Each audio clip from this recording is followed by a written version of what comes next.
이동형 뉴스 정면 승부. 이동형의 뉴스 정면 승부.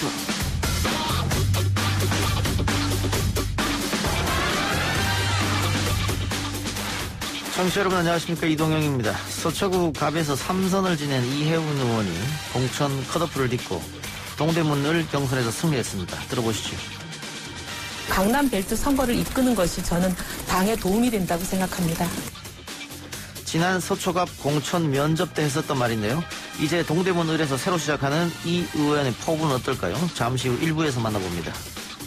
수정구 양지동 소재 은혜강 교회에서 성남시 거주자 34명을 포함해 총 확진자 40명이 추가 발생했음을 알립니다. 구로 콜센터에 이어 수도권에서 두 번째 규모의 집단 감염은 성남 은혜강 교회에서 발생했습니다. 종교 집회 자제에도 불구하고 예배를 강행해서 여론의 문매가 따가운데요. 오늘의 이슈 모아서 기자 언박싱에서 전해드립니다. 저희 어머니는 대구에서 약국을 하십니다. 올해 연세가 73살이신데 직업의식으로 계속 운영 중입니다. 그런데 마스크 때문에 너무 힘들어하시네요. 자식 입장에서 눈물이 납니다. 약사들에게도 응원이 필요합니다. 예, 전국에 계시는 많은 약사분들 힘내시길 바랍니다. 예, 방금 들은 건 제 목소리였는데요. 지난주에 뉴스 정면 승부에 도착해서 소개해드린 문자 메시지 내용이었습니다. 저희가 이분의 73 어머니를 찾았습니다. 해시태그 힘내라 대구경북, 힘내라 대한민국에서 만나보시죠.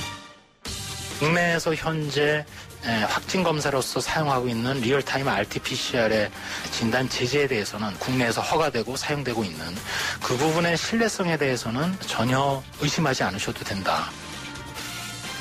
우리나라 코로나19 진단 키트가 부정확하다는 미국 하원 의원의 주장이 논란입니다. 이 논란과 더불어 코로나가 우리 사회에 담긴 숙제들에 대해서 온갖 문제 연구소에서 짚어봅니다.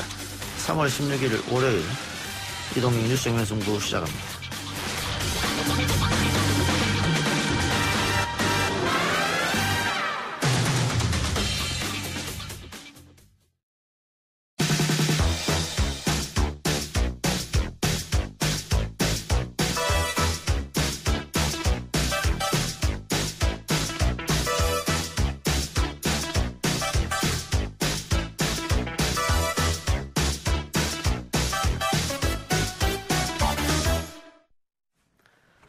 총선이 이제 한 달 앞으로 다가왔습니다.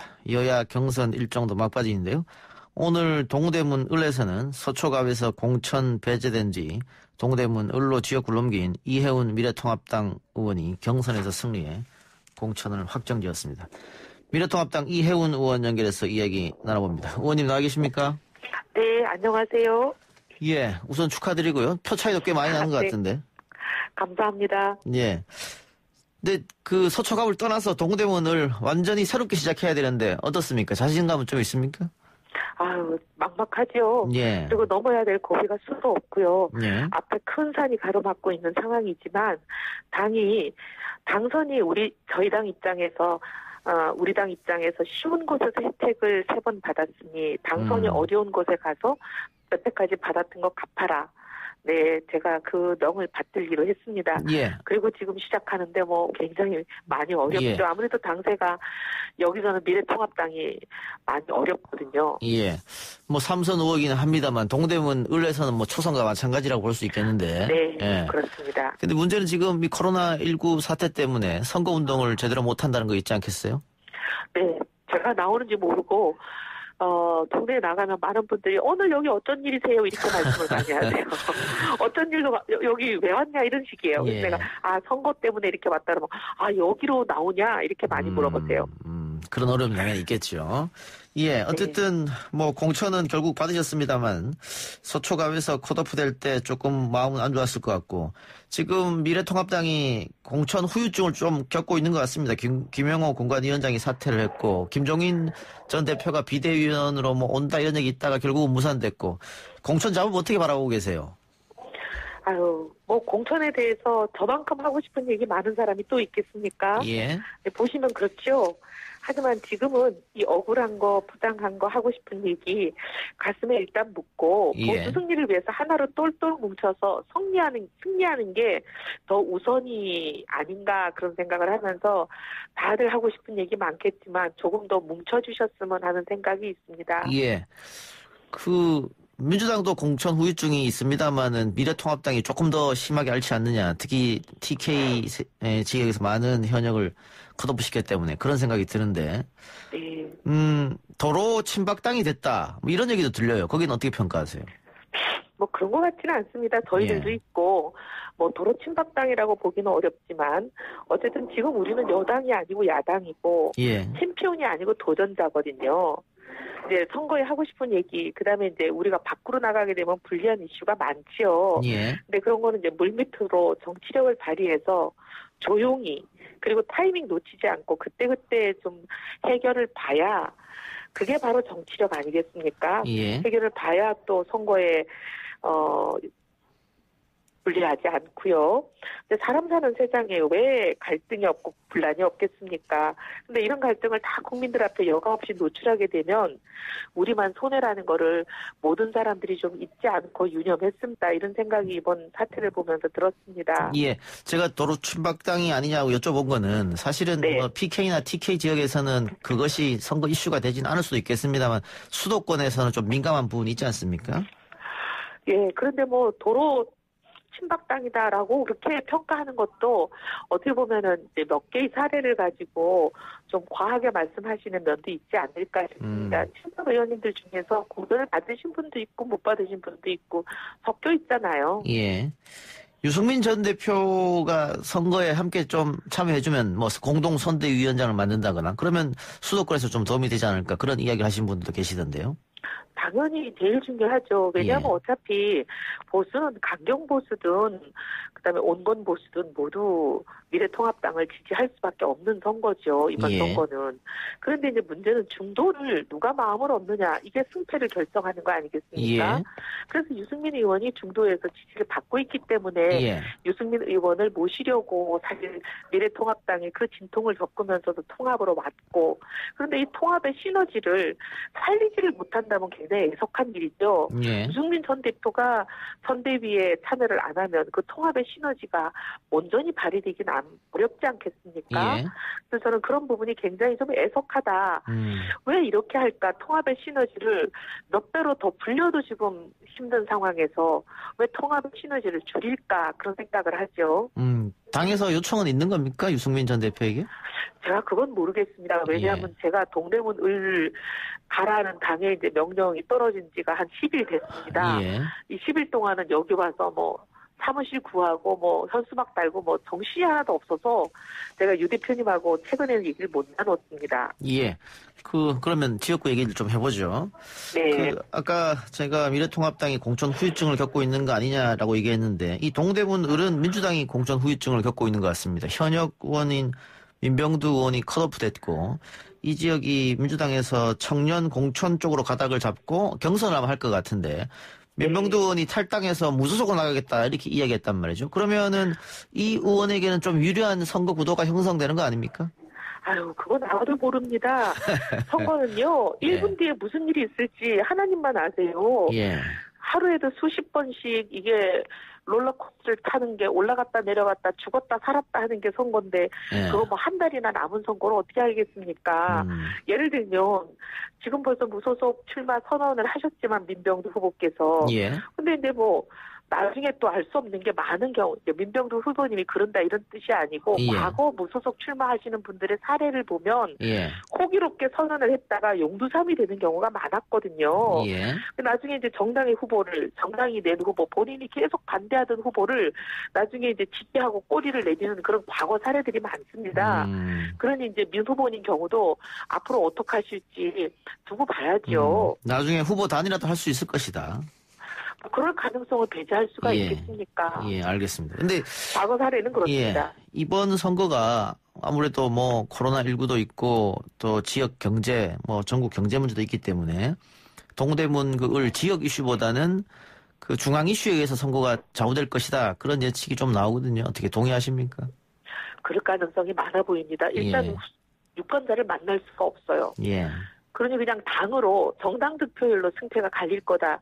이렇게 많은 전문가들이 보는데 예. 저는 그럴 가능성이 상당히 있다고 봅니다. 그래서 동대문 을에 어떤 이슈를 가지고 어떻게 일하겠다고 하는지 정말 얘기할 수 있는 기회를 좀 가능하게 주십시오. 예. 그렇다면은 결국은 뭐 여당 심판이냐 야당 심판이냐 뭐 야당 입장에선 여당 심판 뭐 경제 문제 뭐 이런 걸 끄집어내야 될 텐데요.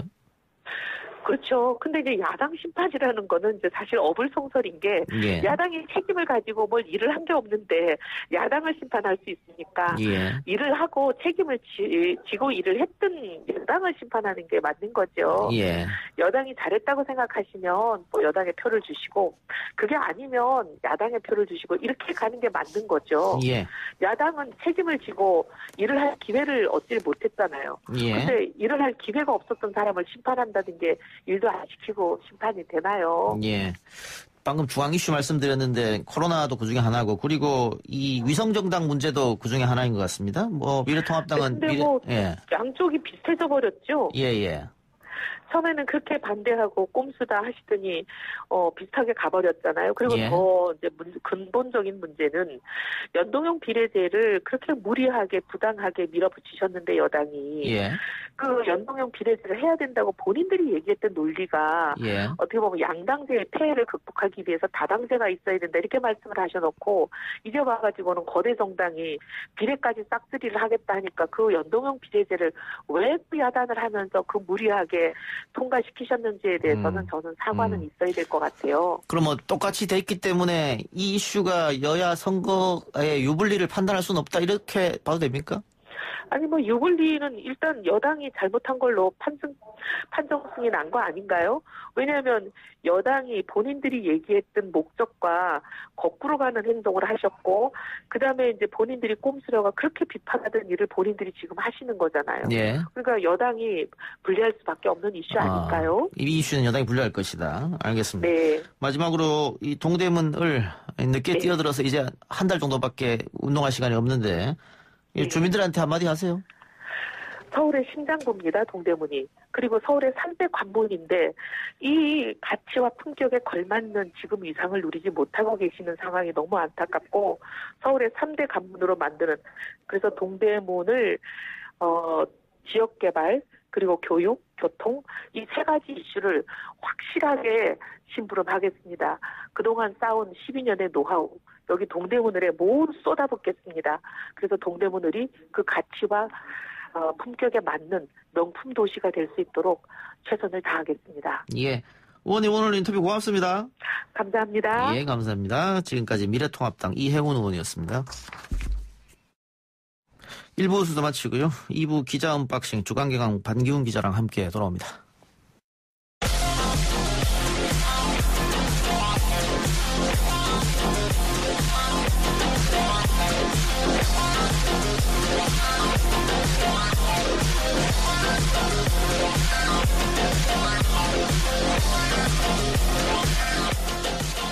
YTN 라디오 이동희 뉴스 정면승부 2부 시작합니다. 오늘 나온 뉴스들을 언박싱해드리는 기자 언박싱. 오늘은 주간 경향 방기훈 기자 나왔습니다. 어서 오십시오. 네, 안녕하세요.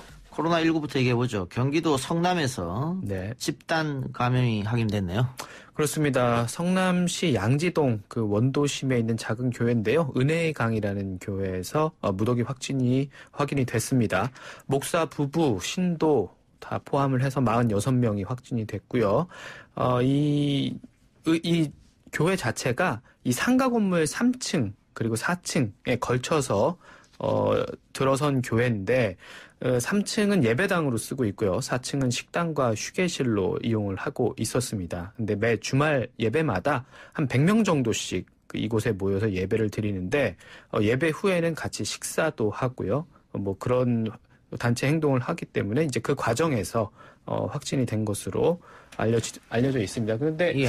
그 뉴스를 보셨겠지만 가장 큰 원인이요. 이제 가까이서 예배를 하는 과정도 있지만 예. 들어올 때 보니까 그 소독을 하겠다고 소금물로 이게 다 입을 헹궜더라고요. 분무기로서요. 예. 그래서 감염이 됐을 것이다인데 네. 이게 전형적인 가짜 뉴스 때문에 오히려 병이 더 퍼지게 되는 거지 않습니까? 네, 전형적인 케이스고요. 소금물이 과연 그렇게 향균 효과나 소독 효과가 있느냐? 이거 당연히 뭐 상식적으로 보면은 없다고 다들 예. 알고 계시지만 우리가 늘 말하는 게 개인위생 철저히 하고 방역 당국의 이야기하는 것을 준수하자 이렇게 얘기하지 않습니까? 네. 방역 당국에서 한 번도 소금물로 입을 헹궈라 이런 얘기를 한 적이 없는데. 네, 그렇습니다. 안타깝네요. 예. 또 문제는 이 확진자가 늘어날 가능성이 아직 있다는 거 아니겠습니까? 이 교회에서 2차 감염 뭐 식구라든가 이렇게 가능성이 있기 때문에. 예, 그렇습니다. 일단 이 종교나 이런 집회 자체를 이제 자제를 해달라고 했는데 이제 그게 지켜지지 않은 상황이거든요. 예. 그래서 이 안에서 있었던 정확하게 언제 확진이 되고 언제부터 퍼지기 시작했느냐 이 지금 역학조사를 조금 더 해봐야 되는 상황입니다. 예. 지금 이 경기도 이재명 지사가 특히 종교 단체의 집회 자제해달라 혹은 강제할 수도 있다 이런 얘기했다가 뭐 진중권 씨 같은 경우에 종교의 자유가 있는데 그에게 되느냐 이랬는데 네. 결국은 이런 일이 벌어져 버렸습니다. 그렇습니다. 뭐 잠깐 말씀드렸지만 지난달 28일에 이미 이재명 지사가 이 경기도 지역의 두 종단 대표들에게 종교 집회를 좀 자제를 하거나 예. 연기를 해달라라고 요청을 했는데요. 이제 강제를 할 수가 없으니 만약에 한다면 예배할 때 그 간격을 좀 정확히 유지를 좀 해주고요. 예. 그리고 이제 소독이라든지 방역 같은 것들 좀 철저하게 해달라라고 요청을 했는데 이 교회는 일단 거기서 그 이재명 지사가 얘기했던 부분들 지키지 않았고요. 그 연기를 요청한 이후 그러니까 이달 1일과 8일에 예배를 강행을 했습니다. 그래서 네. 지금 여기 확인된 확진자들은 모두 다 지난 8일에 함께 예배를 본 사람들로 조사가 됐습니다. 지금 그래서 여론은 교회 쪽에 굉장히 따가운 것 같습니다. 그렇습니다. 예. 문재인 대통령이 13일 마크롱 대통령과의 전화 통화에서 네. G20 차원의 특별 정상 화상회의를 하자 이렇게 제안했는데 백악관에서도 긍정적인 답을 했다고요. 네, 일단 좀 거슬러 올라가 보면 지난 13일에 마크롱 그 프랑스 대통령과 전화 통화에서요. G20 차원의 특별 화상 정상회의를 좀 제안을 했습니다. 일단 마크롱 대통령은 화답을 했고요. 이 제안은 이제 말씀하신 것처럼 미국 측에도 전달이 됐는데요. 어제 정의용 청와대 국가안보실장이 로버트 오브라이언 백악관 국가안보보좌관과 통화해서 문 대통령의 제안을 얘기를 했고 이 제안을 트럼프 대통령에게 전달해 줄 것을 요청을 했습니다. 예. 문 대통령이 여기 이런 요청을 하게 된 배경에는 각국이 이제 경제 회생과 위기 관리를 위한 국제 공조가 필요한데 일단 화상으로라도 같이 이제 회의를 통해서 머리를 좀 맞대보자 이런 차원이었고요. 아울러서 이제 한국의 어떤 감염병 대응 방법들 지금 다들 외신에서 이제 우수하다고 인정을 받고 있지 않습니까? 이런 대응 방법들을 공유를 원한다면 공유를 해줄 테니 그때 한번 논의를 해보자 이런 취지였습니다. 방금 말씀하신 것처럼 뭐 프랑스, 스페인, 영국, 미국 각국에서 한국을 배우고 싶다 이렇게 얘기를 하고 있으니까요. 예. 자, 근데 문제는 우리 계약이 다가왔는데 한 번 더 연기해야 된다. 4월까지 연기해야 된다. 네. 그런데 또 한쪽에서는 학사 일정상 그럴 수 없다. 어떻게 되는 겁니까? 네, 좀 정리를 해봐야 될 것 같은데요. 일단 결론은 안 났습니다. 내일 결정을 할 텐데요. 이미 그 두 차례나 계약 연기가 된 상황입니다. 지금 학교 유치원은 벌써 3주일째 계약이 미뤄진 상황이고요. 만약에 내일 이번에 또 연기가 추가로 결정이 된다면 4월 초까지 연기가 될 가능성이 높습니다. 교원단체, 학부모 단체들은 학교가 감염에 취약을 하기 때문에 계약을 추가적으로 연기를 해달라고 요구를 하고 있죠. 근데 여기에 따른 이제 부작용도 있습니다. 만약에 이번에 또 추가적으로 연기가 되면 수능 시험 일정부터요, 연간 학사 일정에도 차질이 빚어지게 됩니다. 그동안에 이제 여름방학, 겨울방학을 줄여서 학사를 좀 일정을 조정할 수 있는 수준이었다면 이번에 연기가 되면 법정 수업 일수 10%를 감축을 해야 되는 그런 상황입니다. 예. 거기다가 또 맞벌이 부부들은 아이를 어디에 맡게 되느냐. 계약이 연기되면 이런 현실적인 고민도 있고. 그렇습니다. 방과 후 강사라든가 급식조리사, 그러니까 학교 비정규직 노동자들은 또 생계가 문제가 되는 경우가 생기니까. 그렇습니다.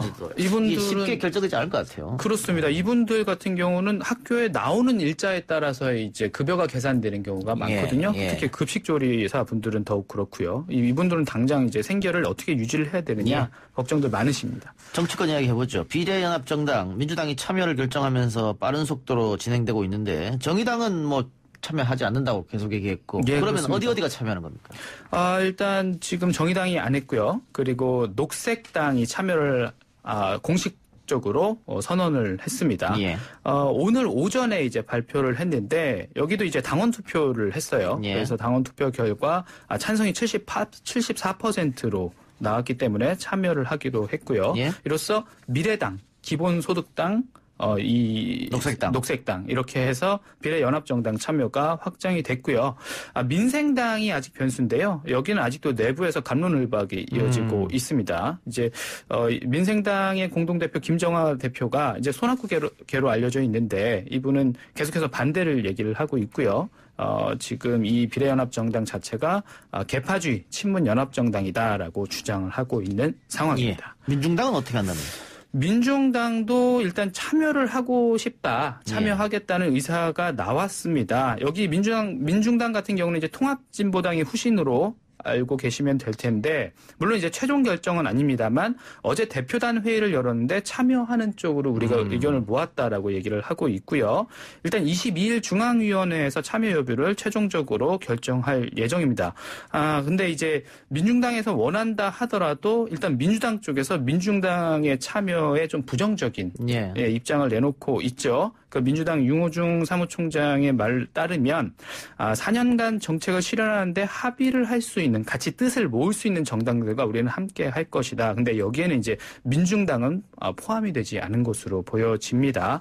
또 하나 이제 참고해야 될 부분은 일단 민주당이 18일까지 연합정당 관련해서 참여 여부를 결론을 내려달라고 지금 언급을 했죠. 이런 상황에서 민중당이 22일에 이 참여 여부를 결정하겠다라고 나왔기 때문에 현실적으로 합류가 어렵지 않겠느냐라는 분석이 나오고 있습니다. 예.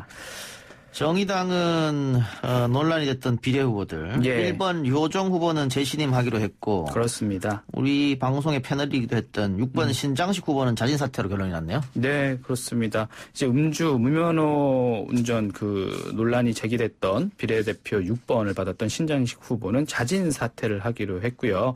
여기에 대해서 심상정 대표가 오늘 오전에 다시 한번 입장을 내놨죠.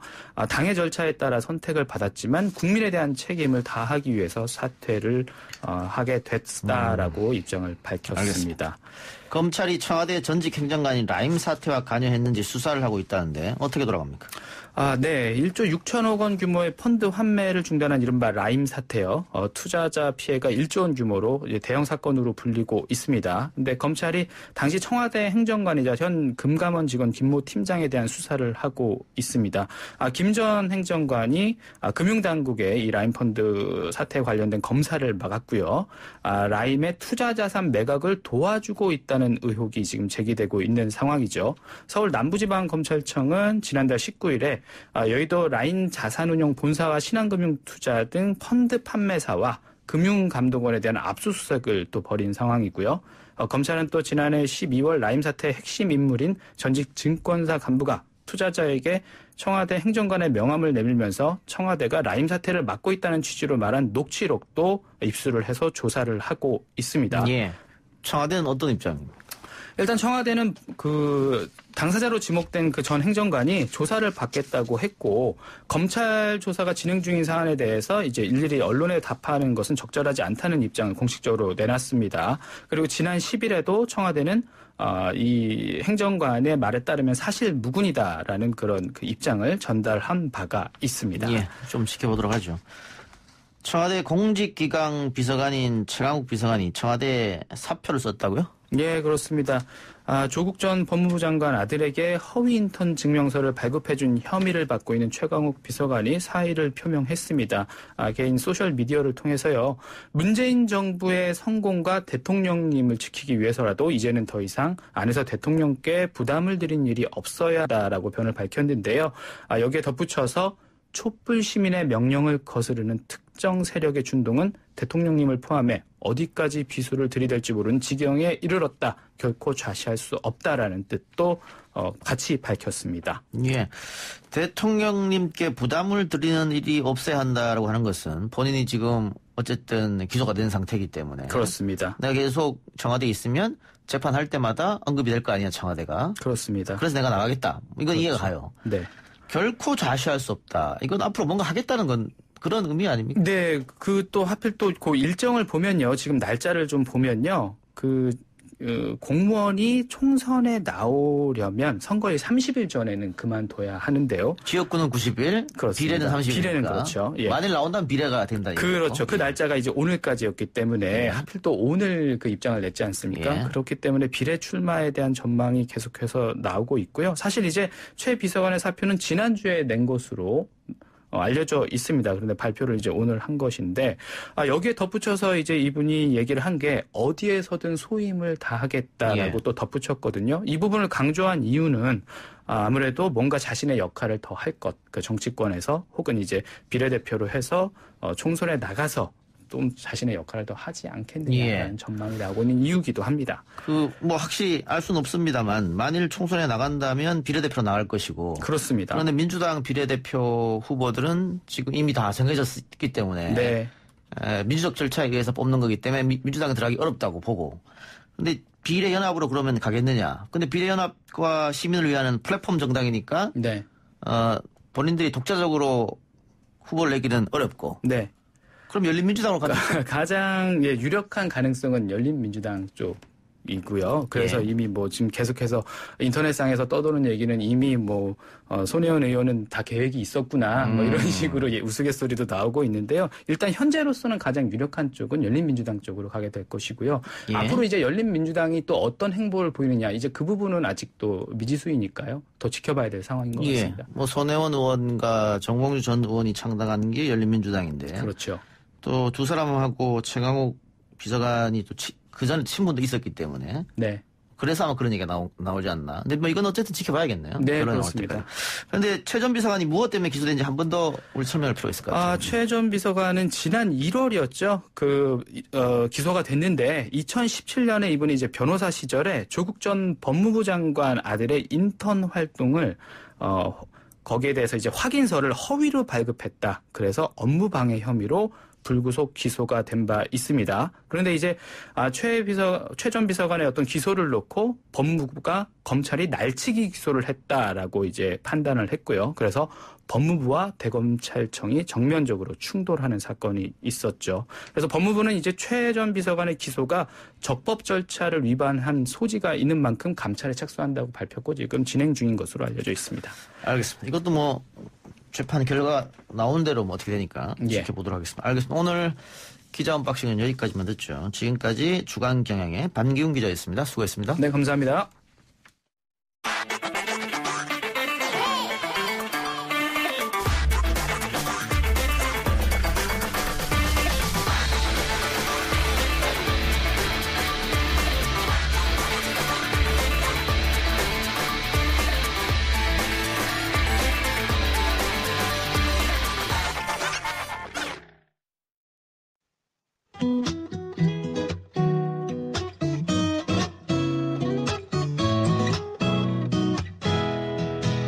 절대로 지치면 안 되고 쓰러지면 더더욱 안 되고 너무 힘들어도 포기하면 결코 안 되고 말고 안 되고 끝났다는 생각 안 하면 되고 안 된다는 생각. 이동희 뉴스 정면 승부 해시태그 힘내라 대구영복 힘내라 대한민국 인터뷰 진행하고 있는데요. 지난 수요일에 온 2650님의 문자입니다. 저희 어머니는 대구에서 약국을 하십니다. 올해 연세가 73살이신데 직업의식으로 여전히 약국을 운영하고 계시는데요. 요즘 마스크 때문에 너무 힘들어하셔서 자식 입장에서 눈물이 납니다. 약사들에게도 응원이 필요합니다. 이렇게 보내주셨습니다. 마스크 오부제가 시행된 지 오늘로 일주일이 지났습니다. 마스크를 판매하는 약국 현장에서 약사님들도 힘든 시간을 보내고 계실 텐데요. 오늘은 2650님의 어머니로 대구 지역에서 약국을 운영하시는 김명옥 약사 연결해서 이야기 나눠보도록 하겠습니다. 약사님 나와 계십니까? 네. 예, 안녕하세요. 네. 예. 안녕하세요. 예, 아드님이 보내주신 문자 제가 방금 읽어드렸는데 문자 내용 듣고 어떤 생각 드셨어요? 제가 마음하고 몸이 피곤했는데 우리 아들 문자를 보니까 막 새 힘이 납니다. 행복합니다. 예. 네. 올해 연세가 73살이신데 네. 요즘도 매일 아침 일찍 갔다가 밤늦게 퇴근하고 그러세요? 네, 그렇죠. 당연하죠. 예, 그래서 아드님이 걱정을 좀 하는 것 같습니다. 연세가 좀 있으셔가지고. 네, 네네. 예, 건강은 괜찮으세요? 네, 저는 괜찮아요. 예. 근데 아들이 많이 네. 걱정하던데. 우리 아들이 효자라서 그래요. 예. 이참에 그 효자 아들 네. 자랑 좀 해보세요. 우리 아들은 마음이 참 따뜻하고 내가 필요한 걸 모든 걸 구석구석 알아서 채워주고 예. 항상 안부 전화를 해줘요. 보석 같은 아들입니다. 예. 네. 그 아들이 셋인데 문자 보낸 아들은 막내라고요? 예. 하나밖에 없어요. 예. 네. 막내 아들이니까 더 그럴 수 있을 것 같은데. 네. 지금까지 마스크 때문에 약사분들이 굉장히 힘드셨을 것 같아요. 어머님도 문만 열면 마스크 하는 분들 때문에 스트레스 좀 받으셨죠? 완전히 지옥이죠, 지옥. 네. 예. 오부제하고는 조금 나아졌어요? 이제 오늘 월요일은 좀 정말 괜찮고 저번 한 주일은 앱도 안 깔렸고 손님도 오부제를 모르고 저도 잘 몰라서 예. 너무너무 혼란하고 힘들었습니다. 일반 손님들도 계실 테고. 당연히 일반 손님도 계시죠. 예. 전화 문의도 하루에 엄청 온다고요? 전화가 하루에 저희 약국은 한 100통은 올 것 같아요. 100통이요? 야, 네, 대단해요. 근데 어쨌든 네. 오늘부터 조금 안정된 모양이죠, 다행스럽게도. 오늘은 굉장히 행복해요. 오늘은. 이 정도만 되면 되겠습니까? 이 정도 같으면 할만하다. 예. 이런 기분이 들어요. 예. 오늘은 어때요? 줄 서서 기다리는 분도 적었습니까? 줄 서는 손님이 계셨는데 예. 앱이 깔려있기 때문에 예. 손님들이 오면 제가 우리는 12시에 한다면 예. 이장 약국에는 10시에 한다. 저장 약국은 5시에 한다. 7시에 한다는 걸 내가 알 수 있잖아요. 예. 그러니까 손님들을 글로 보내드리는 거예요. 그리고 우리 약국은 이제 예를 들어 12시에 하면 2시에 하는 약국은 요 옆으로 가세요. 예. 저녁에 7시에 하는 약국은 저 옆에 가세요. 젊은 분들은 앱을 찾아서 본인들이 가고 예. 이제 연세 많은 분들이 오면 우리가 앱을 보고 다 보내드리니까 예. 좀 기다리는 시간도 적고 전화 오는 횟수도 좀 적고 예. 또 서로 신경질 안 내도 되고 그러니까 편하죠. 예, 그러니까 마스크 때문에 스트레스도 많이 받고 네. 노동도 사실은 예전보다 훨씬 더 힘든 강도가 될 텐데. 말도 못하죠, 그건. 네네. 처방 손님도 없으니까 이참에 약국 문 열지 말지 이런 생각 혹시 안 하셨어요? 우리 아들이 예. 그만 엄마 이럴 때 자기들 집에 와서 쉬어라. 예. 이렇게 말을 하는데 그건 말이 안 된다 내가. 예. 어려울 때 우리가 약사가 문 닫아버리고 의사가 문 닫으면 예. 그러면 정말로 안 되죠. 그러니까 이럴 때일수록 더 약국을 지켜야 된다 이러고 버티는 거예요. 아이고 우리 어머니 감사합니다. 네. 네. 네, 지금 대구에서 약국 하십니까? 네네. 근데 우리가 참 지금 대구 경북이 상당히 힘들지 않습니까? 당연히 힘들죠. 예, 네. 주위에 이렇게 또 자영업자들 힘들고 길거리 사람 아무도 없고 하는 거 보면 어떠세요? 처음에는 무서워. 음. 처음에는 무섭고 이러다가 전 진짜 뭐 어떻게 되나 생각했는데 그런데 이렇게 제가 살아보면 어려운 게 언젠가는 끝이 있더라고요. 끝이 있으니까 이럴 때 서로 신경질 내지 말고 서로 다독거리고 하다 보면 예. 괜찮지 않을까. 그리고 이제 지금은 조금씩 안정을 찾아가는 것 같아요. 손님들. 그러니까 표정이 그런 것 같아요. 대구도 그럼 네. 손님들 표정이 조금 밝아졌습니까? 조금 오늘은 제가 그렇게 생각해서 그런지 예. 신경질 내는 분도 좀 없고 예. 조금 긍정적인 말을 하는 것 같아요. 예. 오늘. 알겠습니다. 네. 청취자 댓글 왔는데 좀 소개하죠. 네.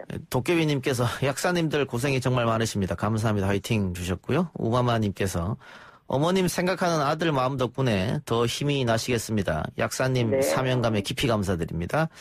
또 체리블루님께서 연세도 있는데 활발한 활동 대단하십니다. 마스크 대란도 곧 지나갈 거예요. 건강하세요 약사님. 이런 의견 주셨습니다. 그 약국 오셔서 또 그 약사님들한테 힘내라고 말씀하시는 분도 계시겠죠? 네, 당연히 힘내라고 하시는 분도 있고 예. 뭐 손을 이렇게 잡아주시는 분들도 있어요. 예, 네. 예. 그래요. 아까 건강상으로 문제가 없다고 하셨으니까. 네. 예, 앞으로 조금 더 힘내주시고요. 네, 80까지 할 거예요. 네. 예, 알겠습니다. 자, 우리, 응원해주시는 청취자분들, 그리고, 지금 힘들어하시는 대구분들, 뭐 우리 김명옥 약사님도 대구분이긴 하시지만 우리 네. 국민 여러분께 한마디 하시기 바랍니다. 반드시 어려움은 견딜 수 있고 좋은 날은 더 좋은 날이 반드시 옵니다. 그러니까 힘들더라도 서로 위로하면서 조금만 더 견뎌주시면 될 것 같습니다. 예, 고맙습니다. 네. 주말엔 네. 쉬시죠? 네? 주말엔 쉬시죠? 일요일은 저는 쉽니다. 예. 일요일날 그 막내 아들한테 맛있는 거 좀 사달라고 하세요. 네, 알겠습니다. 예, 어머니 오늘 네. 인터뷰 고맙습니다.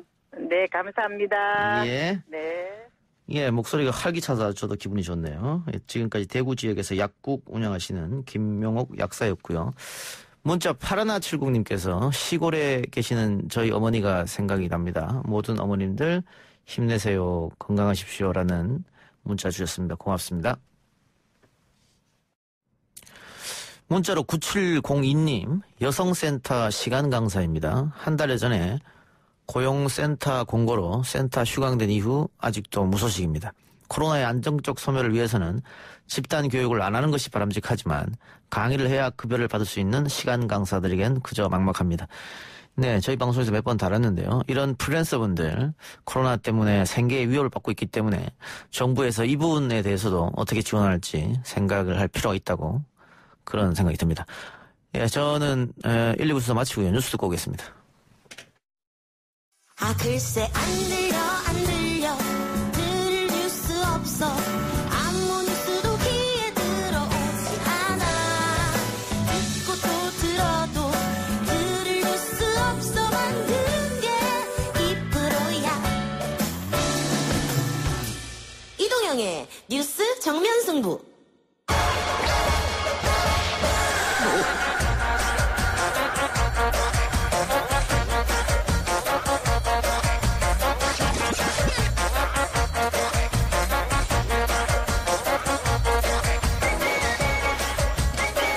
YTN 이동희 뉴스 정면 승부 3부 시작합니다. 온갖 문제 연구소 시간입니다. 오늘도 최영일 시사평론가 국립암센터 가정의학과 명승권 박사 김기태 미국 변호사 나왔습니다. 어서 오십시오. 안녕하세요.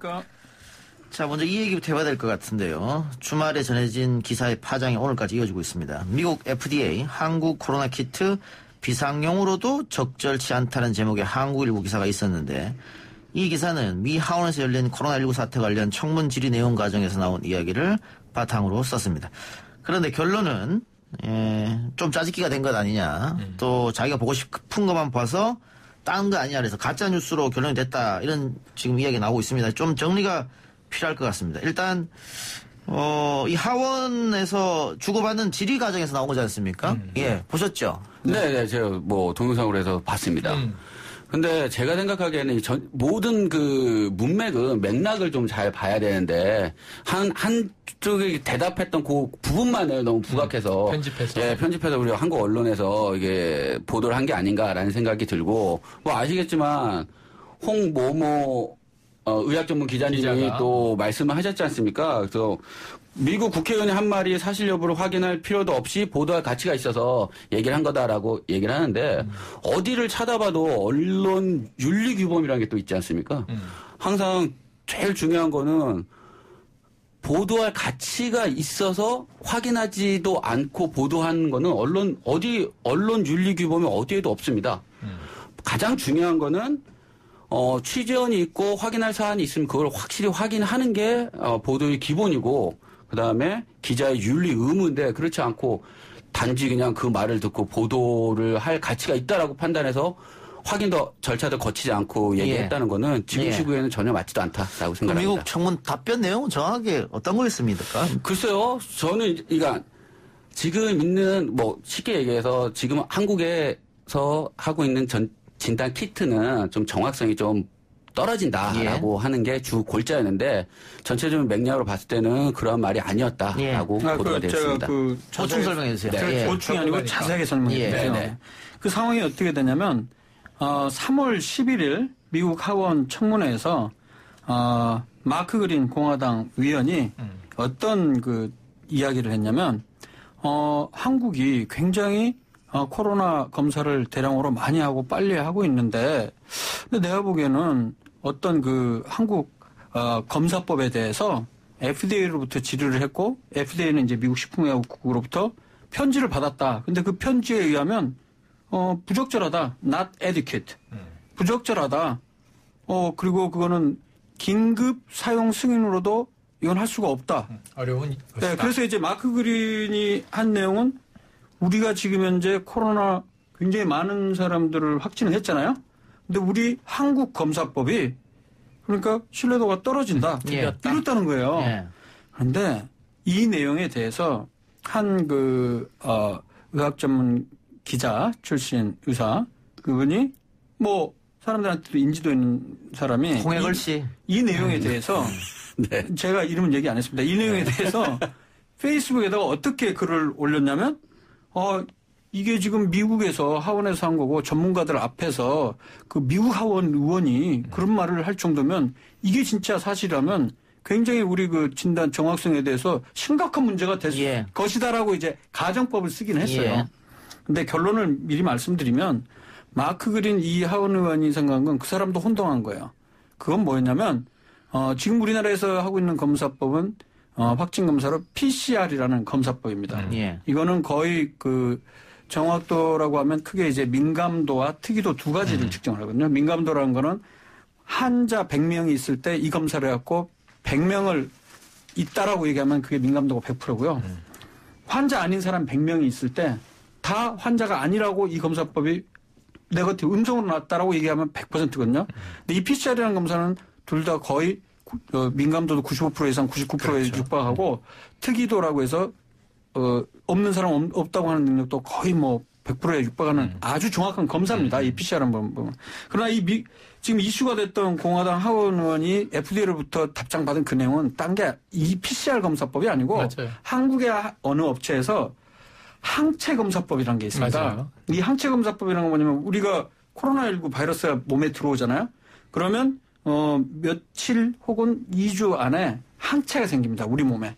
대항하는 능력. 항체가 생기는데 이 항체를 발견하는 항체 검사법이 따로 있어요. 그러니까 바이러스를 항원으로 그 시약을 써갖고 항체를 걸러내는 방법이죠. 근데 이 방법은 일반적으로 정확도나 이런 것들이 좀 떨어집니다. PCR에 비해서 많이. 그걸 어떻게 알 수가 있냐면 나중에 또 다른 영상에서는 이런 얘기를 했어요. 마크 그린 공화당 의원이 아니 한국 검사법은 항체 하나만 검사하는데 우리 미국 거는 두 개를 검사하지 않냐. 그래서 이제 그 항체가 Ig라고 그러는데 이뮤노글로빈이 G가 있고 M이 두 가지가 있어요. 그러니까 미국 거는 IgG와 IgM 두 가지를 하는데 한국 거는 그냥 IgG 하나만 하는 거 아니냐. 그러니까 우리 게 더 좋은 거 아니냐. 그러니까 뭐라고 했냐면 그 미국 질병통제예방센터 국장이 그거는 한국의 검사법은 그게 아니고 코에 이렇게 샘플을 취해갖고 PCR이라는 검사를 하는 거고 의원님이 얘기하는 거는 그냥 혈청, 피검사를 통해서 항체 여부가 생성이 됐냐로 확인하는 검사인데 다른 검리라다고 교육까지 시킨 그런 영상이 있었어요. 그러니까 이 전후 사정을 확인도 안 한 채 아까 우리 변호사님이 얘기를 했죠. 뭐라고 얘기했어요? 그러니까 사실 여부를 확인하기 전에 충분히 보도할 가치가 있다. 이런 식으로 했거든요. 아니, 그런 식으로 댓글에 남겼더라고요. 저도 보니까. 진짜 그렇게 했다면 그건 말이 안 됩니다. 왜냐하면 기자 정신이란 거는 기본적으로 팩트를 확인하고 기사를 써야 되지 않습니까? 그냥 중요한 문제라고 해서 일단 가정법을 써갖고 이거라면 큰일이다. 그러니 지금 현재 현 정부와 그 보건당국을 트집 잡고 싶어하는 사람들은 얼마나 좋은 먹잇감이 됐겠습니까? 이해가 됐어요. 네, 그런 상황입니다. 그 홍모 의학 전문 기자가 거기에 대해 해명을 했어요. 뭐 자기가 엉터리라고 우리 검사법이 뭐 엉터리라고 주장하는 바가 없다. 그냥 이 미국 의원이 뭐 비중 있는 의원이죠. 의사 출신입니다. 그런 의원이. 맞아요. 그런데 충격적인 멘트를 했다. 거기에 대해선 우리 질본이 반론을 펴야 한다. 이렇게 얘기를 한 거예요. 그러니까 그 내용을 또 맥락을 맞춰보면 미국 의회에서 우리 검사법에 대한 문제 제기를 했으니 우리 이 관리 측에서 책임 있는 답변을 해라. 이 정도로 이해하면 그럴 수 있는데 지금 이게 언론 분위기가 어떤 것인지 어쨌든 SNS에 나름 이제 의사 출신의 기자니까 비중 있는 인물이잖아요. 맞습니다. 오피니언 리더죠. 의학 분야에서는. 그런데 이게 이제 일파만파 인용이 된 거예요. 그러니까 SNS에 올린 건 전 비난할 생각 없어요. SNS에 올리는 거예요. 그리고 또 우리가 모르던 정보를 올린 거니까 그게 이제 정부에 대해서 비판적 의미였던 뭐 또는 이제 바로 잡으라는 의미였던. 근데 이게 이제 언론이 딱 써먹기 좋은 먹잇감이 제공이 됐다. 근데 이 내용은 이분이 만약에 그냥 뭐 보통 일반인이셨으면 그렇게 이제 이해가 되는데 또 시국인 만큼 또 그래도 시청자들한테 많이 어필되고 유명하신 분이고 또 의학 전문 기자세요. 의학 박사를 가지고 계신 분이시니까. 그리고 의학에 대한 전문적인 지식도 있고 그리고 기자신데 사실관계도 없이 이런 시국에 보도할 가치가 있다라고 해서 그냥 자기가 SNS에 뭐 가정법을 썼든 뭐 의문문을 썼든 은유법을 썼든 그렇게 해서 글을 썼다는 거는 조금 문제가 있다. 예. 문제는 있다. 네. 계속 하세요. 네, 그런데 어쨌든 중요한 건 이것은 전화위복이 됐어요. 우리 검사법을 명확히 알리는 게 됐는데 우리 검사법 아까 말씀하신 리얼타임 PCR이라고 하는 방식은 WHO가 규격 기준으로 정했고 이 글로벌 스탠다드예요. 미국의 CDC도 이 방법이 가장 정확하다라고 인정한 방법을 우리는 써서 22만 명을 검사한 거예요. 그리고 아까 말씀하신 이게 이 항체 검사는 이게 엘라이저라는 이름을 갖고 있더군요. 엘라이저 검사라고 해서 우리나라가 너무 확진자가 많이 나오니까 신속 진단을 위해서 1차 검사, 선제적 검사, 쉽게 말하면 우리가 약국에서 살 수 있는 임신 진단 키트처럼 만들어서 이걸로 검사했을 때 뭐 줄이 나오면 이거 위험한 거 아니야? 근데 이게 정확성이 떨어지니까 검체 검사를 어차피 해봐야 돼. 2차로 가서. 그런 걸로 좀 뿌려보자라는 의미로 진단검사 전문가나 혹은 이제 몇몇 업체가 했던 거예요. 근데 우리나라에서 이 승인을 안 내줬거든요. 그러니까 미국 FDA에 승인 요청을 한 거예요. 세계로 퍼지고 있으니까. 근데 미국도 승인을 안 해줬어. 그러니까 이 사람은 CDC 자료를 요구한 게 아니고 미국의 그린 의원은 FDA 자료를 어떻게 가지고 와서 한국은 이런 방식으로 검사하는데 일개 업체의 자료였거든요. 그리고 그 그린 의원은 완전 혼동을 한 거예요. 혼동을 한 거죠. PCR이 아닌 그냥 일반 항체 검사. 항체 검사라고 사실 이 얘기는 제가 지난주에 제가 방송 때 얘기를 했었어요. 모든 입원하는 환자에 대해서 PCR 검사가 쉽지 않으니까 신속 항원 검사라고 그게 바로 이런 비슷한 맥락입니다. 선제적 사실. 검사를 해보고 이게 그렇죠. 이게 근데 이제 정확도가 떨어지죠. 그러니까 민감도랑 특이도가 좀 떨어지지만 일단 빠른 시간 내에 10분에서 20분 내에 결과가 나옵니다. 확인할 수 있습니다. PCR은 6시간 걸리니까. 그리고 가격이 되게 쌉니다. 그렇기 때문에 이거는 선별 검사로서 가치가 있는 거예요. 가치가 없는 건 아닙니다. 어쨌든 그래서 결론적으로는 이게 오해가 해명이 되면서 우리의 검사는 정확하다라는 게 재확인이 된 상황이에요. 예. 그러니까는 지금 뭐 전 세계 언론에서 다 대한민국이 잘하고 있다. 이렇게 얘기를 하고 있는데 그 대한민국의 특정 이념을 가진 언론에서만 계속 공격하니까 이런 일이 자꾸 벌어지는데 이거는 지금 그 한국일보가 보도하고 홍해걸 씨가 이걸 따라 SNS 쓴 겁니까? 아니면 홍해걸 씨가 먼저 얘기하고 한국일보가 받았을 겁니까? 그거는 저는 좀 정확하게 모르겠는데 어쨌든 홍해걸 기자가 인용한 건 외신이에요.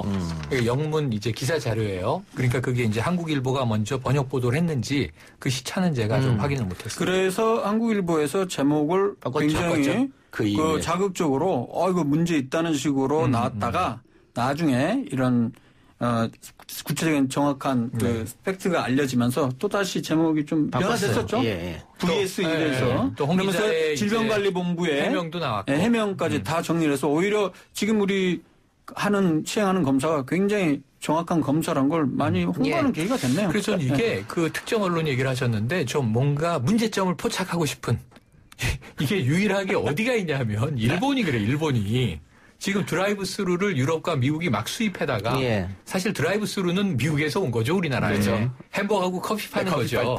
근데 우리는 건강에 이걸 쓰니까 신기하다. 그리고 이제 역수입을 그쪽에서 해가고 있는 마당인데 일본에서는 이게 문제 있다.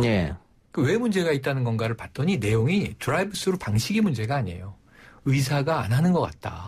검체 검사는 요원이 그러니까 이게 검체 검사라 함은 일본은 의사와 대면한 상태에서 해야 한다.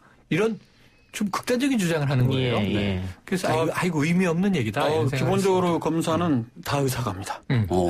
저도 다음 주 뭐 예정이 돼 있는데 고양시에서 지금 드라이브 스루 하고 있잖아요. 다 의사들이 자원해서 가는 거예요. 그럼 자원봉사 어느 의사든지 저 경기도 같은 경우 우리가 지원을 받아요. 저도 지원해서 다음 주에 그러니까 오전 오후반 이런 식으로 나누거든요. 그거 앞에서 하는 사람이 다 의사들입니다. 그럼 일본이 의사와 대면에서 해야 한다. 그러므로 드라이브 스루가 틀렸다. 하는 것은 또 이게 완전히 잘못된 거네요. 그럼 그렇게 얘기했는지 모르지만 다 의사가 검체 채취를 합니다. 알겠습니다. 하게 돼 있고요. 아까 얘기한 한국일보 처음에 제목은 미국 FDA 다운표 치고 한국 코로나 키트 비상용으로도 적절치 않다 이런 제목이었어요. 맞아요. 그래서 지금까지 우리가 얘기하기 상당히 문제가 있는 기사였고 내용이었다. 근데 제가 그러니까 제목도 정확하게 번역은 안 한 것 같아요. 비상용이 아니고 응급 사용 승인이란 말이에요. 응급 사용 승인. 그러니까 이렇게 사실은 시각제 뭔 진단 검사를 할 때는 좀 더 시간을 두고 면밀하게 봐야 되는데 아주 급한 문제니까 응급 신속 승인을 하는 거예요. 영어로는 그게 이머전시일 텐데 의학은 맞아요. 응급이라고 번역하고 이머전시 일반 비상이라고 오토리제이션 이렇게 됐더라고요. 예. 그랬다가 논란이 되니까 한국 진단키트 신뢰성 논란 미 의원 적절치 않다 대 질본 WHO 인정한 진단법 이렇게 수정했는데 아직도 여지는 지금 계속되고 있습니다. 중요한 것은 우리가 지난주에도 얘기했는데 이렇게 그 국제적 또 국내적으로 재난 상태까지 가면 가짜뉴스는 절대 믿으면 안 되고 그 방역 당국에서 이야기한 사실만 가지고 맞습니다. 개인 수칙을 위상수칙을 지키면서 따라가면 됩니다. 근데 그게 안 되고 하니까 문제가 생기는데 그 성남에서도 마찬가지지 않습니까? 그 어디서 그런 얘기를 들었는지 모르겠습니다만은 소금물로 입을 세척하면은 은혜강 교회 그것 때문에 더 번진 거잖아요. 그래서 이런 가짜 뉴스의 폐해가 지금 우리도 지금 전파를 통해 가지고 하지도 않아야 될 이야기를 계속 하고 있는 거 아니겠습니까? 맞습니다. 가짜 뉴스 폐해가 너무 심하니까 이런 거는 우리 언론부터 좀 나서서 바로잡아야 된다. 어제 그 얘기 듣고 페이스북에 올렸어요. 코로나19와 싸워야 할 판에 가짜뉴스와 왜곡보도를 쌓는 언론과 그 언론을 지지하는 보수 세력과 싸우는 게 더 일입니다. 우리는 지금. 그래서 그 사람들 좀 사회적 거리두기 제대로 좀 실천했으면 좋겠어요. 의료인들이 거기 지쳐가고 아예 사회적 격리가 되든지 그런 사람들은 오히려 이런 상황에 대해서 얘기를 안 하는 게 더 도와주는 것 같아요. 저는 코로나19 사태를 지금 예의주시하면서 2달 가까이 됐죠. 요즘에 저게 유행이래요. 알베르 까미의 패스트가. 저는 패스트를 2월 초순에 한번 샀는데 쭉 읽고 있는데 세계적 베스트셀러가 됐다고 하니까 사람 생각은 비슷하구나. 뭔가 또 이 인문에서 좀 위안을 얻고 싶은 거구나. 이런 생각을 해보는데 지금 제가 예의주시하는 이 코로나19 사태는요. 팬데믹이잖아요. 그보다 인포데믹이 훨씬 심각해서 바이러스 사태에 이 정보 바이러스가 어떻게 반응하는가. 근데 정보 바이러스는 스스로 뭐 어떤 의견이나 의사결정력이나 행동 방식이 주입되어 있는 게 아니에요. 사람이 하는 거잖아요. 맞습니다. 그러니까 사람의 생각과 행동이 어떻게 움직이는지가 너무 지금 참 신기한 일들이 많습니다. 저는 그 이전부터 뭐 조국 전 장관 그 가족 문제 관련해서 지난해. 확실히 뭐 확인된 것도 없는데 막 기본적으로 편견을 갖고 보도를 하는 경우가 있잖아. 그리고 사람들은 어떤 생각하냐면 그런 걸 보면서 느낀 게 있어요. 확증 편향이란 말이 있잖아요. 그렇죠. 컨퍼메이션 바이어스라고 해서 그러니까 자신의 선입관이나 세계관을 기본으로 해서 어떤 사실이 있으면 그 사실을 자기에게 유리하게 유리한 정보만을 선택해서 취사하는 경향이 있거든요. 그리고 그걸 계속 퍼뜨리는 경향이 있는 거예요.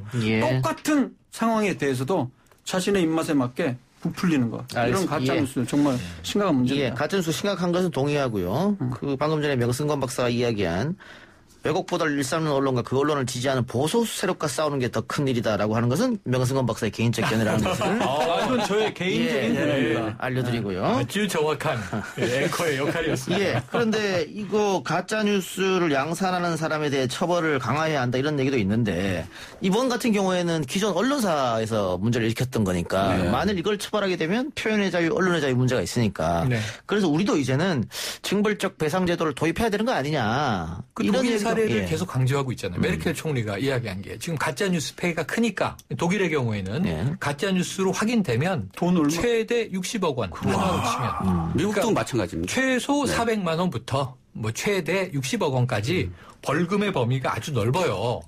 근데 사실 60억 원 내면 우리나라 이 메이저 언론사는 문 닫진 않잖아요. 문 닫진 않죠.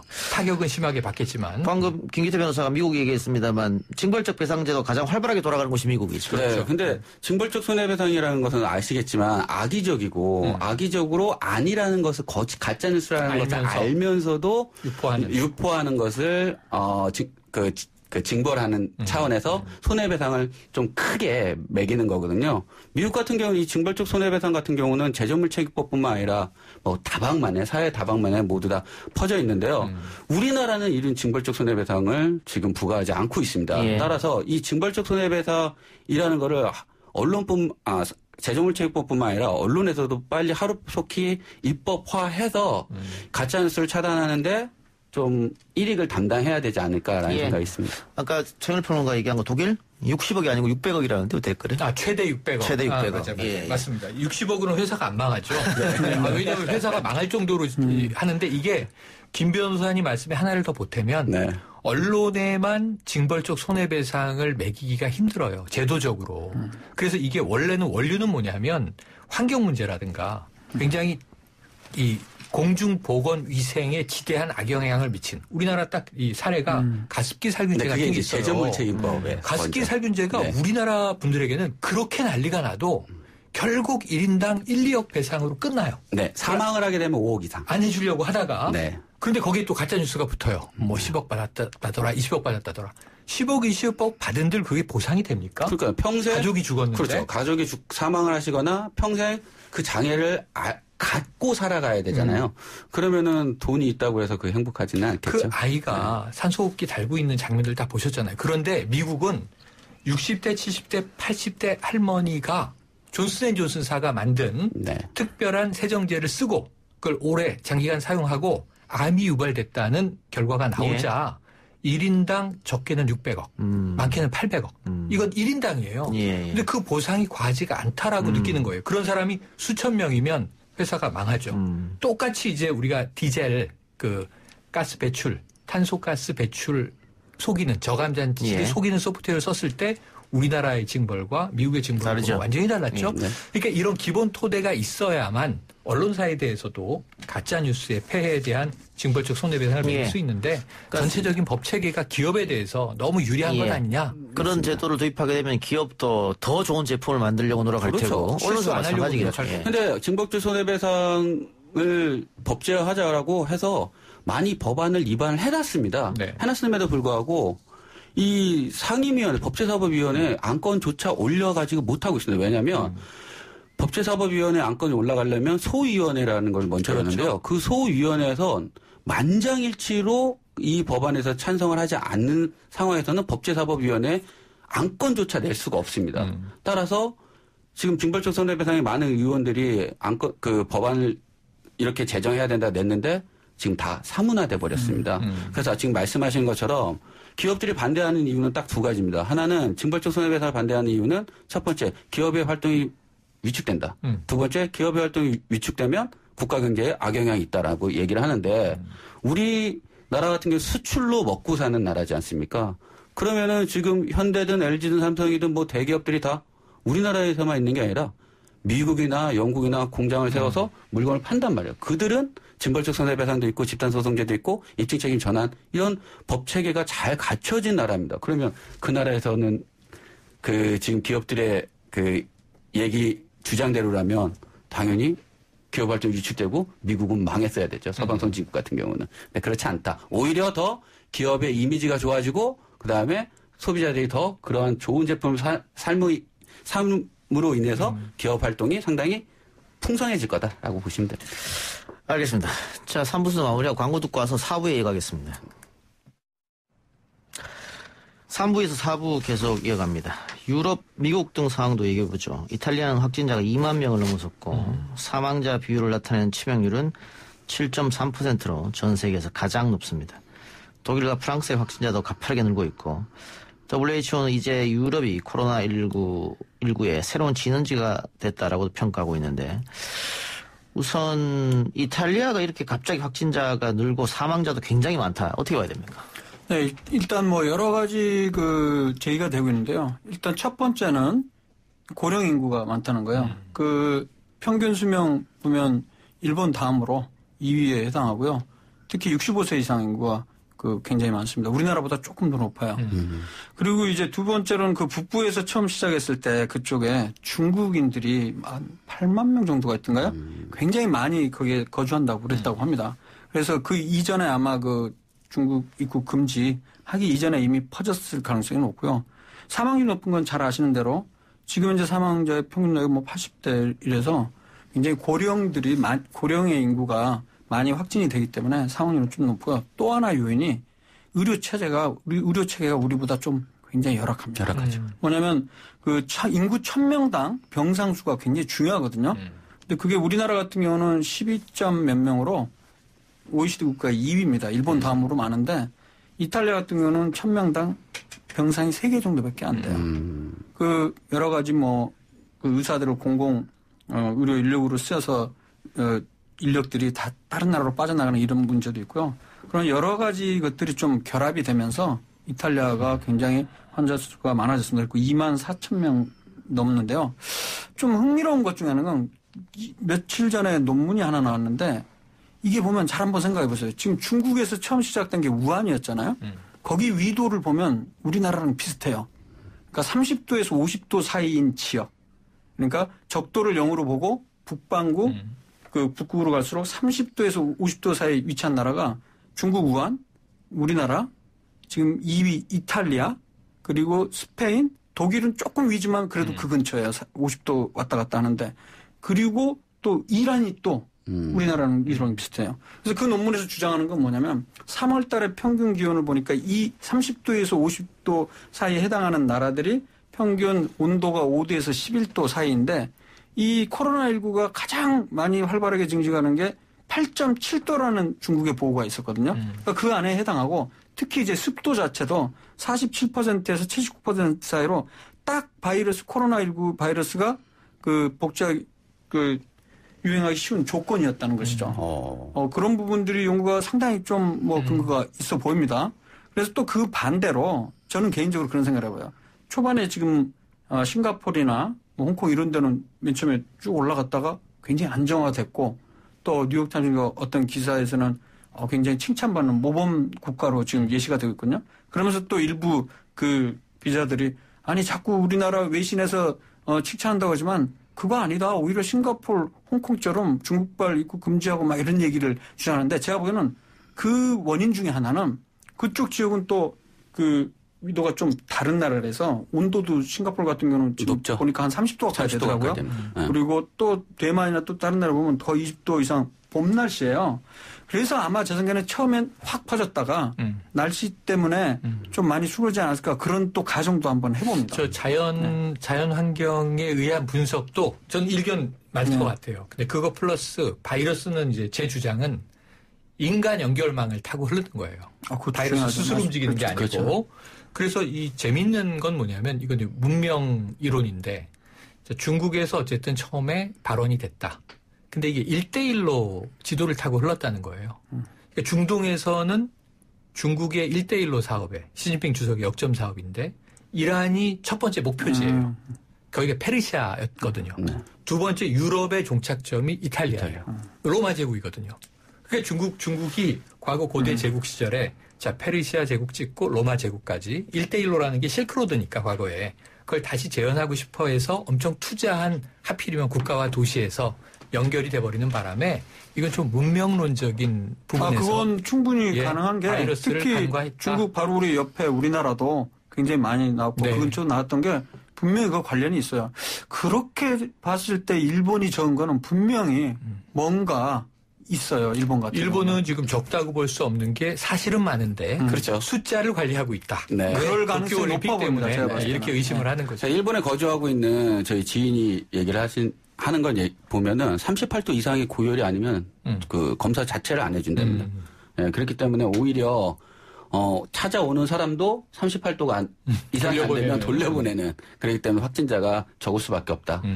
저는 이제 볼 때 이제 보건 당국을 굉장히 좀 칭찬을 하고 또 반대로 정부 청와대 쪽에서는 별로 한 거 없다 이런 얘기들을 하는데 사실 만약에 저는 그런 생각을 해봐요. 그 이전 정부였다고 봤을 때는 어떻게 됐을까? 제가 봤을 때는 환자 수 늘어나는 거 별로 안 좋아하지 않았을까? 그런 추측을 좀 해봅니다. 2015년에 그 메르스가 상당히 유행했을 때 보건복지부에서 그 지침을 내린 게 있습니다. 낙타와의 접촉을 피해라. 네, 그거 하나랑. 그다음에 낙타에서 나오는 우유를 먹지 말아라. 낙타 고기도 낙타 드시지 고기도 마세요. 드시지 마라. 이게 보건복지부에서 나온 지침입니다. 근데 이제 사실 그 당시 지금 질병관리본부 했던 사람들이 완전히 지금 다 바뀌거든요. 사실 그때 경험들이 있었기 때문에 또 이번에 그렇죠. 열심히 하는 것도 있긴 한데 제가 말하고자 하는 핵심은 뭐냐면 보건 당국 자체만의 역량이라기보다는 전체적으로 그걸 인정해주고 위에서부터 정부 차원에서 충분히 지원을 해주고 네. 환자 수 늘어나는 거 좀 우리가 부끄럽고 세계 이른바 초반에 이른바 무슨 2위 올림픽도 아니고 2위 이렇게 됐음에도 불구하고 저 같으면 숨기고 싶었을 가능성이 높은데 그걸 투명하게 했다는 것 자체가 오히려 우리 커브를 맞아요. 갖다가 다른 어느 나라보다 좀 빨리 안정화되는 그런 상황을 만들지 않나 싶은데 또 이런 얘기를 하면 자꾸 뭐 이런 자화자찬 그러는데 자화자찬이 아니고요. 분명하게 우리가 잘하고 있다는 부분은 잘하고 있다고 얘기를 해야 되고요. 그렇죠. 지금 보건당국이 뭘 어느 정치적인 그런 내용으로 이런 일들을 하겠습니까? 그러니까 고생을 하고 있잖아요. 비교를 지금. 해보면 되죠. 저는 굉장히 재밌었던 게 마크롱 프랑스 대통령이 자국민한테 욕한 거 들으셨어요? 이 바보 같다라고 욕을 하면서 몇 시간 전까지 먹고 마시고 이러지 말라고 기사에서 했는데 읽었습니다. 네. 이렇게 바보 같은가라고 한탄을 하면서 시민의식이. 프랑스 사람들은 늘 파티 좋아하고 네. 와인 좋아하고 먹는 거 좋아하고 그런데 레스토랑과 카페를 영업 금지령을 내렸어요. 맞습니다. 이거 프랑스 초유의 사태고 그러니까 지금 자국의 리더가 국민들의 모습에 너무 화가 난 거예요. 또 하나는 지금 이 미국은 지금 마트가 텅텅 비었잖아요. 사재기로. 그리고 이제 이 총기 샵 앞에 줄을 쭉 섰잖아요. 근데 이제 트럼프 대통령의 해법이 뭘 것 같아요? 트럼프 대통령의 해법이 3가지인데 최근에 한 이야기는 릴렉스예요. 걱정하지 말고 릴렉스 해라. 지금 릴렉스가 안 되잖아요. 미국 국민들이. 그 두 번째는 뭐냐 하면은 검사를 우리가 많이 하겠다. 근데 지난주에 발표할 때 네. 다음 주까지 140만 명을 검사하겠다 그랬고 한 달 내에 500만 명을 검사하겠다 그랬어요. 우리가 지금 2달 동안 22만 명 막 넘어가고 있지 않습니까? 네. 24만 명. 그런데 지금 이제 하루에 1만 명, 2만 명 할 때도 있었고. 근데 미국이 어떻게 한 달 안에 500만 명을 검사한다는 거지? 이 의문 하나고. 그리고 또 하나는 이제 트럼프 대통령이 이야기한 게 의료 당국을 우리가 흔히 그냥 쫀다라고 이야기하죠. 압박을 해서 11월 대선 전에 치료제 만들어. 그래서 의료계가 난리가 나서 지난주에 빨라야 18개월 정도 걸리는데 이건 이제 백신은 더 오래 걸리고 치료제만. 근데 이걸 대선 전에 만들라니 대통령의 지금 이 과학적 인식은 어떤 것인가 이런 문제 제기를 막 하고 있단 말이에요. 그걸 보면은 우리나라 정부는 굉장히 합리적인 거 아닌가 싶어요. 지금 방금 얘기한 것처럼 외국 정부, 외국 언론에서 대한민국의 대응이 너무 좋다라고 지금 상찬하고 있는데 프랑스 언론 같은 경우에는 민주주의 국가 한국의 대체에 주목해야 한다라고 연일 보도하고 있습니다. 이건 아마 그런 것 같습니다. 중국 같은 경우에는 공산국가이기 때문에 정부 차원에서 격리, 봉쇄 이런 것을 통해서 지금 확산을 막았다 치면 대한민국은 민주주의 국가로서 투명성, 신뢰성 이런 걸 바탕으로 막고 있다. 네. 그걸 배워야 된다. 이런 뜻 같고요. 미국 언론 같은 경우에서도 미국은 진단을 한번 하려면 굉장히 많은 돈이 들어가는데 400만 원. 예, 한국은 의료보험으로 굉장히 적은 돈. 그것도 만약에 확진이 되면 국가에서 그걸 다 부담한다. 그렇죠. 이렇게. 그렇기 때문에 많은 사람들이 한꺼번에 이렇게 진단을 받을 수 있다. 이런 얘기가 지금 계속 나오고 있는 것 같습니다. 근데 그런 상처를 떠나서 우리 내부의 문제점도 당연히 있겠죠.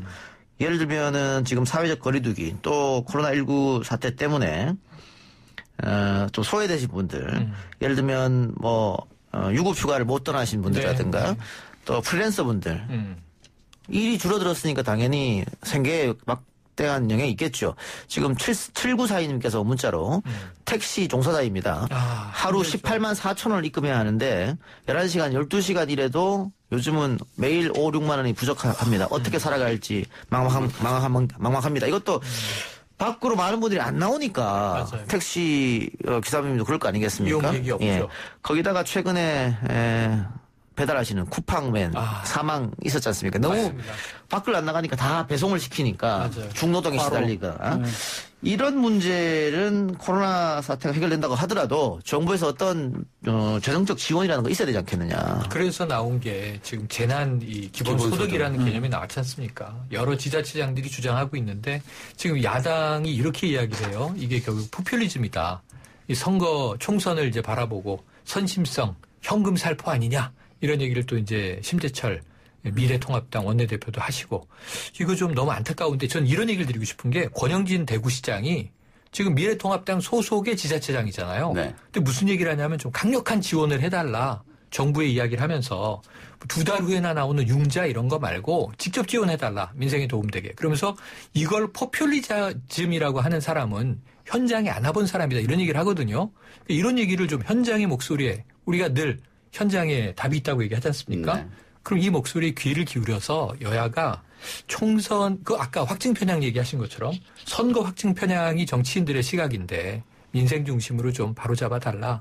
저는 정말 이 재난 기본소득이 이럴 때 안 필요하면 언제 쓰라고 있는 개념이냐 하는 생각이 듭니다. 지난주에도 말씀드렸지만 이게 뭐 근로자다, 비정규직이다, 정규직이다, 아니면 프리랜서다, 아니면 뭐 택배 노동자다, 뭐 이런 거를 떠나서 정말 필요할 때 그거 다 떠나서 지금 말씀하신 것처럼 어려운 분들에게 일률적으로 그 지원을 해줄 수 있는 방법을 여야를 막론하고 빨리 실행해서 빨리 집행을 해줘야 된다고 생각해요. 빨리. 지금 그렇죠. 타이밍이 중요하죠. 현금도 지금 1,000억이 넘게 걷었는데도 불구하고 집행이 안 되고 있습니다. 예. 네. 지금 홍콩 같은 경우에는 재난소득을 국민 1인당 150만 원씩 지급을 했습니다. 155만 원씩. 예, 155만 원씩. 18세 이상 영주권자 모두에게. 예. 인구 750만 중에 700만 명에게. 예. 지금 우리나라도 전주에서 이미 하고 있죠. 50만 원. 아직 하고 있지는 않습니다만 네, 하려고 하고 있죠. 네. 의견했죠. 예. 50만 원 정도. 예, 최영일 평론가 지적대로 포퓰리즘 아니냐라는 지적도 있습니다만 계속해서 이 재난 기본소득과 관련해서 여론조사가 나오고 있는데 지난주 나온 것만 해도 찬성보다 반대가 더 높았거든요. 근데 오늘 나온 여론조사는 찬성이 더 높았습니다. 그러니까 계속해서 코로나 사태로 인해서 지금 여러분들이 힘들어하고 특히 자영업자들이 너무 힘드니까 이런 걸 해야 되는 게 아니냐는 여론이 조금씩 올라가고 있는 듯한 그런 모양새예요. 지난주에 이런 게 있는지 몰랐던 국민들이 다수인데 그렇죠. 정치인 일각에서 지자체장 일각에서 또는 뭐 이제 계속 시민사회 일각에서 이런 얘기가 나왔는데 우리가 이야기를 하다 보니까 들어보니까 비현실적인 게 아니고 현실성이 있네. 그렇죠. 이러고 국가가 해주지 않으면 누가 하나 이런 생각을 이제 하시게 된 거고 저는 이걸 포퓰리즘이라고 비판하려면요. 코로나19 사태가 별거 아니라고 얘기해야 돼요. 맞습니다. 코로나가 너무 심각하다고 얘기를 하는데 전제 이게 자체가 포퓰리즘이라고 얘기하면 거죠. 앞뒤가 안 맞는 얘기예요 지금. 예. 그러니까 지금 추경을 11조를 하니 뭐 14조를 하니 이런 얘기가 있습니다만 5천만 국민 1인당 모두 아까 홍콩은 18세 이상이라고 했습니다만 50만씩 모두 줘도 25조거든요. 맞아요. 그럼 못할 돈은 아닌 거 아니냐. 또 김경수 지사가 얘기한 것처럼 조금 잘 사는 분들은 일단은 돈을 주고 나중에 돌려받는 시스템 하면 돌려받은 다음 해에 세금으로. 그렇죠. 그러면은 그 25조 또 안 들어가거든요. 그래서 충분히 가능하지 않냐 이런 주장도 지금 제기되고 있는 시점입니다. 그래서 그 금액을 조금 조정하면 가능하다 이런 얘기가 있던데 우리 명 박사님은 재난 기본소득 어떻게 보세요? 저는 그거 잘 모르죠. 왜 저한테 물어보시죠? 우리 생각이 있을까요? 저는 저런 게 다 있네요. 제 전문 분야는 의학입니다. 저희도 의학도 많이 가끔가다 필요할 때 의학 아닌 것도 얘기하긴 합니다만 특별재난소득 뭐 다 전문가들이 얘기를 하는데 그러면 정말 그거 필요하고요. 저는 그런 생각도 해봤어요. 좀 많이 가지고 베풀 수 있는 분들이 또 이런 기회에 엄청난 그 쾌척을 또 하는 그런 부분들도 굉장히 좋을 것 같아요. 예를 들어서 뭐 굉장히 돈 많은 빌 게이츠는 뭐 안 했는가요 이번에? 야, 빌 게이츠 엄청나게 내놓고 그러니까 있죠. 엄청나게 하잖아요. 중국 정부가 특별히 감사할 정도로 많이 했어요. 지금 현대백화점 같은 경우에도 그 직원들에게 100만 원씩 주겠다라 이 했단 말이죠. 3,000명에 그러니까 100만 원씩 주겠다. 이런 문제를 우리가 그냥 뭐 퍼주기 이런 문제가 아니고 이건 우리 국민들한테 주는 거니까 또 나중에 다시 뭐 소득세나 부가세로 세금을 돌려받는 수가 있는 문제고. 근데 지금 전주 같은 경우에는 어떻게 하냐면 한시적입니다. 네, 한시적이죠. 선불 카드를 줘가지고 3개월 안에 다 써야 된다는 거예요. 전제가 있어요. 그러니까 이걸 현금으로 주게 되면 안 쓰고 저축을 할 수도 있고. 그거 좋은 아이디어네요. 그래서 재난기본소득은 활성화시키고. 개인의 구제도 되지만 지역 경제 활성화도 되는 거거든요. 그런 목적이죠. 최근에 일석이조라고 보시면 됩니다. 저녁 먹으러 가끔 갈 때 보면 정말 너무 사람이 없더라고요. 제 아는 친구가 홍대에서 이제 뭐 이렇게 음식점 하는데 정말 사람이 없더라고요.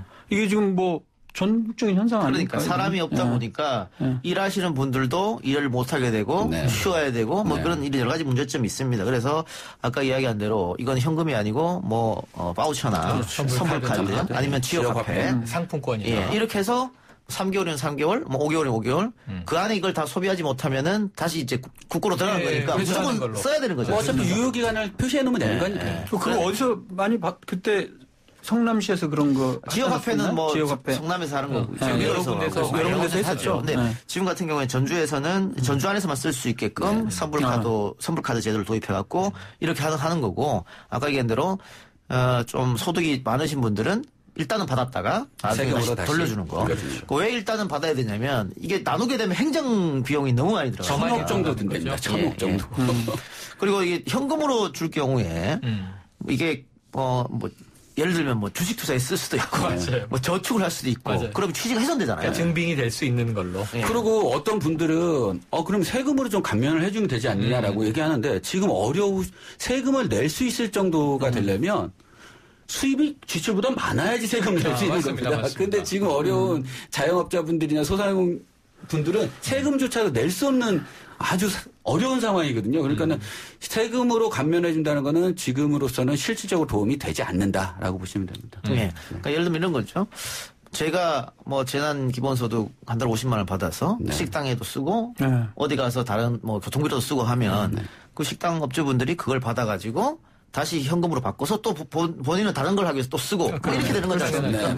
그러면은 이게 선순환 구조가 돼서 우리 사회 그 소비에 많은 도움이 되고 그러면은 성장률도 올라갈 것이고 뭐 이렇게 되는 것이죠. 내수 경기도 조금 그게 마중물이라고 우리가 가장 보죠. 중요한 건 이 돈맥 경화를 어떻게 하면 해소할 수 있느냐 이게 제일 경제 오늘 진짜 온갖 문제를 다루고 있네요. 온갖 문제. 의료, 경제, 뭐 문화. 근데 저는 사실 아까 뭐 우리 정부가 보건당국이 잘하고 있다고만 얘기를 한 건 아니고요. 사실 제가 조금 아쉬운 게 있어요. 지금이라도 저는 늦지 않았는데 마스크에 대한 오부제 정책도 그래도 좀 발빠르게 잘 대처를 했고 앱 사용도 잘하긴 했는데 저는 근본적으로 해결하기 위해서는 사실 그렇습니다.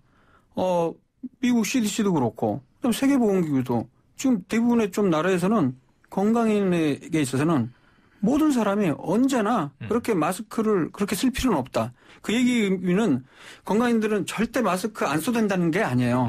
중요한 건 써야 될 의료인들이나 아니면 환자, 고위험군, 노령, 뭐 기저질환 분들을 위해서 건강인들은 평소에 뭐 야외에서 활동하거나 밀접 공간에서 하지 않을 때는 마스크 사용을 최소화하면서 그런 사람들에게 마스크를 양보하자는 그런 부분들을 정부 보건당국에서 조금 더 강하게 저는 좀 얘기를 해주는 게 필요하지 않나 저는 그런 생각 좀 해봤습니다. 뭐 공직사회부터 맞습니다. 마스크 사용하고 양보하기 합시다보다 더 강하게. 예.